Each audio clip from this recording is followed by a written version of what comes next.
After years of traveling and finding ways to escape my home, I realized I just need to find a home from which I don't want to escape from.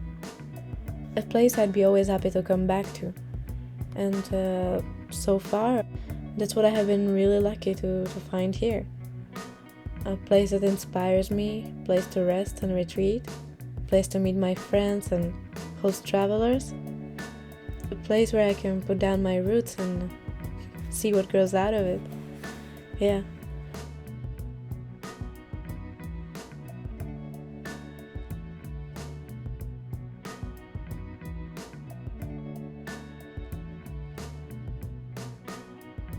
When I traveled, I met incredible people, and they would come and they would go. And with time, I became very good at saying goodbye and understanding that people come for a season and that sometimes it's for a reason.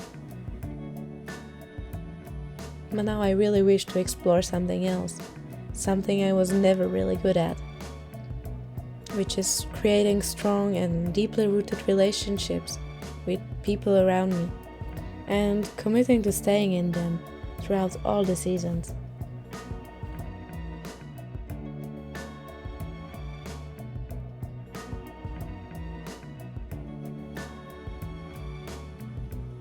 And I think I also needed this solid ground to deepen the relationship with myself. Perhaps that's actually the main reason, yeah. Because during the travels, all is intense and you learn so much. As you travel, no one knows you. No one is forcing an identity upon you. It's you who choose. And one day you are this, another day you are that. Which is great because it makes you realize who you truly are. But the rapid growth never stops.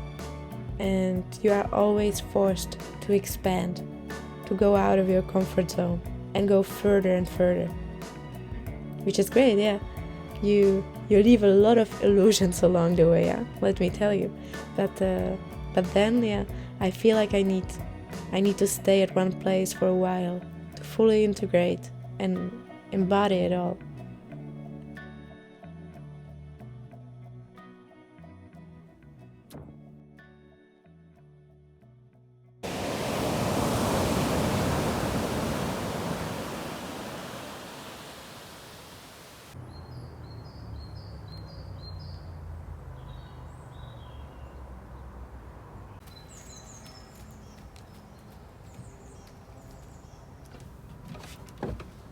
What is it that I love the most about this place? Good question. So much. Let's see. I love getting lost in the green Pyrenean hills. That's where I get found. I love getting to know the ocean and observing the crashing waves and feeling their incredible power. They help me notice mine. I love watching the sunsets and go to the garden each morning to say hi to the forest and listen to the songs of the birds and see my plants growing. And yeah, just the fact of knowing where I'm buying my bread and just seeing the same people behind the casts. That's a pretty good feeling. And after I have an impression that people are smiling much more around here. And me too, actually, and I love that. I love how alive the Basque culture is, present in the heart of its people, and how connected to nature it is. I love how it makes me feel here. Safe, inspired, creative, alive.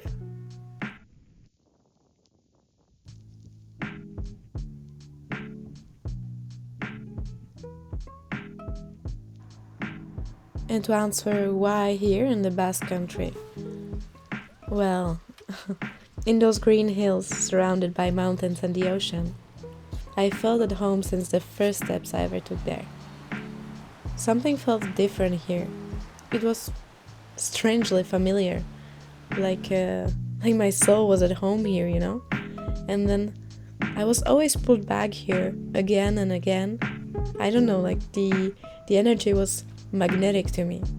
align with mine in ways I couldn't describe, just feel. And I definitely felt like coming back here.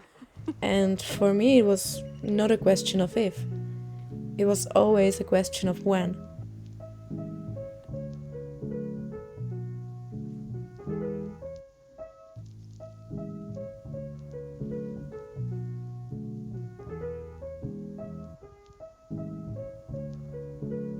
But I think if I hadn't had the travel experience prior to this, I wouldn't be so excited of being at home, you know.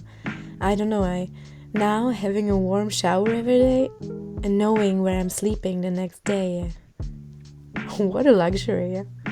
Yeah, I guess before waking up in the same place for years and taking a hot shower wouldn't have such a wow effect, but yeah, with the travel, you experience what it is to not have those things. And yeah, I think if I didn't have this experience of not having it, I wouldn't really appreciate having it as much as I do now.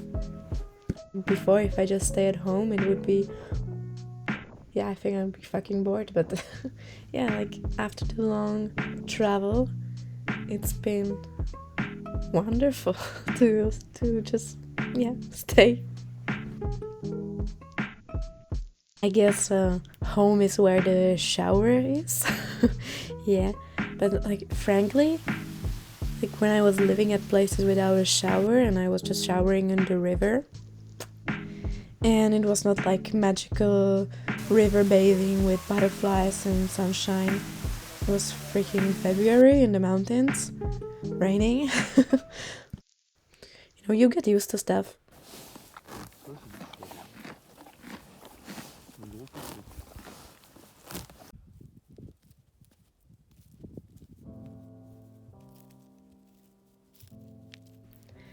And there are the Pyrenees, of course. To some, it might sound strange, but I'm moving here because I want to be close to them, to be able to listen to their wisdom whenever I need to. I've found my teachers and my greatest friends in them, in all the valleys and mountaintops, in all the flowers and butterflies, in all grains of sand and stones. Yeah. And this love story was just too powerful to end.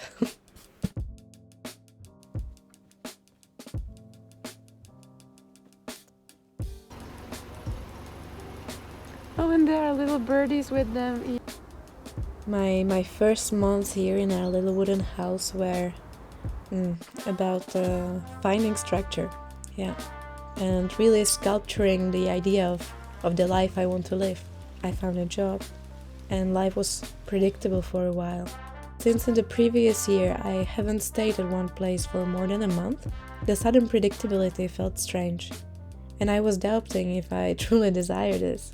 I felt extremely stressed and anxious, even though I have finally found the stability I was seeking. But I soon realized that if that stability is not awakened within me, no outside structure can possibly hold me.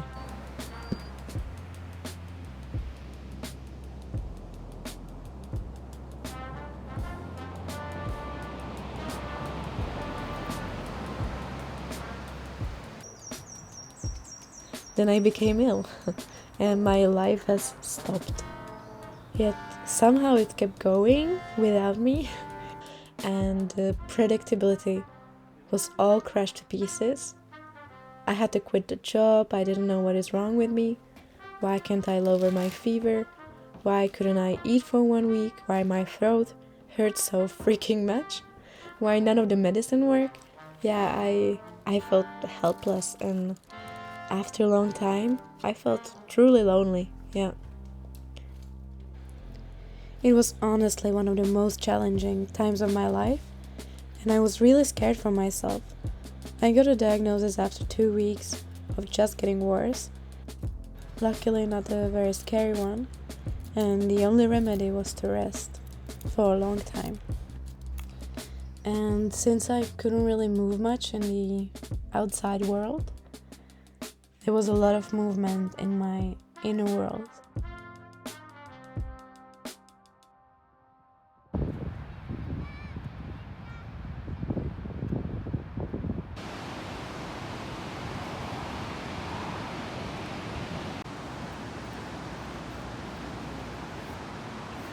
And I didn't realize this until I was alone in my bed for 2 weeks, worrying about my health while still going to work and being 10 minutes from the ocean yet not seeing it at almost a month. Yeah, I forgot about myself. Somewhere along the way. It was like, imagine you want to catch a beautiful butterfly, yeah? And I was chasing my dream. Like the beautiful butterflies bringing magic to the fields. And so you run after them and you're trying to catch them. And then you do. But instead of catching the magic, you end up with a dead butterfly in your hands. Yeah. And so I was looking at my dream life in my hands and I saw no magic. It seemed dead. And at this point I realized how I was focusing too hard on trying to find a magic on some precise place around me rather than looking for it inside of me, there where it's always alive, and the only way to kill it is to stop paying attention to it. When did I become insane? When did I forget about my actual desires? When did I shift away from my values? Was it when I stopped walking barefoot and breathing in fully the crisp mountain air? Because I know what my heart craves. It's intimate community and partnerships, having alone time and silence in nature, and being out there barefoot, living with the seasons, returning back to the sacred cycles, living a slow life. No more fast city pace for me. And I forgot. I got carried away by the beauty of the forest, and then I would run to the tram to get to my job and get some beers after, and then go home, eat something fast and unconsciously, and sleep a bit. Repeat. You've got it, huh? Your dream. Isn't it shiny? I remember waking up in a teepee as the shadows of the trees were dancing on the roof with the first rays of sunshine, and the birds were telling me it's time to wake up, that the predators of the night are long gone, bathing in waterfalls and repeating my thanks to every drop of water, cooking with love and eating with intention and attention. At that time we really didn't have much, but we had time and the forest and each other.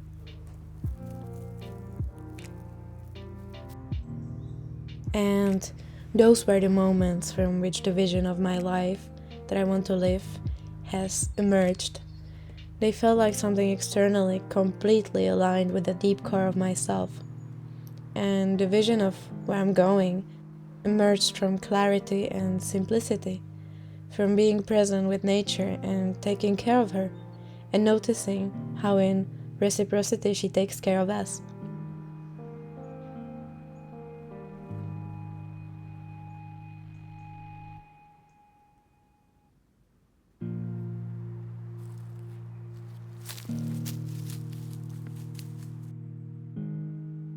But somehow along the way I forgot about my true values. I got the money and all the comforts I needed, but it took me away from what truly matters to me. And for the health of my mind, for the health of my body, for the health of our planet, I need to stay committed to my values and make care of myself a priority. Because how can we sustain life around us if we don't sustain life within us?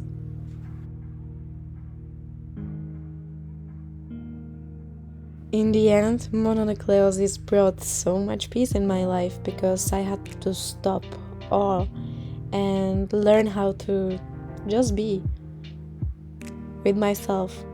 I used to rush everywhere, and my body was so tired to keep up with the pace of my mind.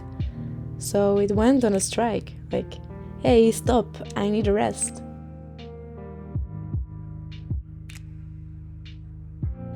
And the mind had to listen. And as it began to listen, a new relationship was formed. Conscious conversation between the body and the mind about its needs, boundaries, and pleasures. I started planting seeds and turning the soil. I started spending time with my garden, just being there, sitting quietly with her, understanding her. And as my relationship with her was growing, I felt closer to me more than ever. My garden teaches me to slow down and to be patient, and that if I want to grow something, I need to be present, water it. I mean, yeah, obviously, but we forget that. We stop paying attention, and we stop watering our passions and needs and desires, and then we wonder why we don't feel alive.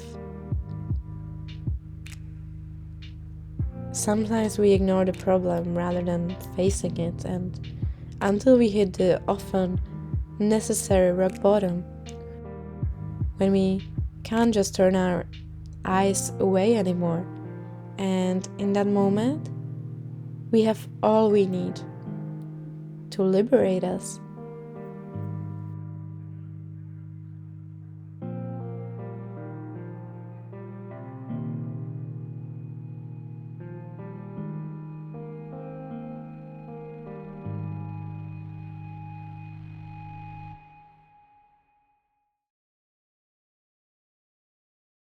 And voila! Let's hear more from my garden in the next video, because yeah, it's a thing now. I'm making videos, so I guess like and subscribe and comment and share and all the necessary. Thank you. Bye bye, and just a little reminder: you are loved, and it's very important that you are here.